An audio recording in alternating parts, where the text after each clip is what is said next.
কলা কেন বাঁকা হয় জানেন? কলা আমাদের সবার পরিচিত ও একটি প্রিয় ফল। কিন্তু কখনো কি ভেবে দেখেছেন পৃথিবীর বেশিরভাগ কলাই কেন বাঁকা? সোজা না হয়ে এমন অদ্ভুত আকৃতির পাওয়ার পেছনে রয়েছে মজার এক বৈজ্ঞানিক কারণ। কলা যখন গাছে জন্মাতে শুরু করে তখন ছোট ফলগুলো প্রথমে মাটির দিকেই ঝুলে থাকে, কিন্তু বড় হওয়ার সঙ্গে সঙ্গে তারা সূর্যের আলোর দিকে বাড়তে শুরু করে।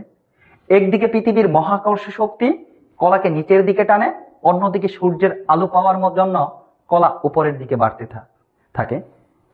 এই দুই বিপরীতমুখী শক্তির প্রভাবে কলা ধীরে ধীরে বাঁকা আকার ধারণ করে। বৈজ্ঞানিকরা এই প্রক্রিয়াকে বলেন ঋণাত্মক জিওট্রপোজম। বিশেষ করে কলা গাছের আদি আবাস ছিল ঘন গ্রীষ্মমণ্ডলীয় বনাঞ্চল, যেখানে পর্যাপ্ত সূর্যের আলো পেতে ফলগুলোকে উপরের দিকে বাড়তে হতো। সেই অভিযোজনের ফলেই আজও বেশিরভাগ কলা বাঁকা হয়ে জন্মায়। তবে মজার বিষয় হলো পৃথিবীর 1000-এর বেশি প্রজাতির কলা রয়েছে। এর মধ্যে কিছু প্রজাতির কলা তুলনামূলকভাবে সোজাও হতে পারে।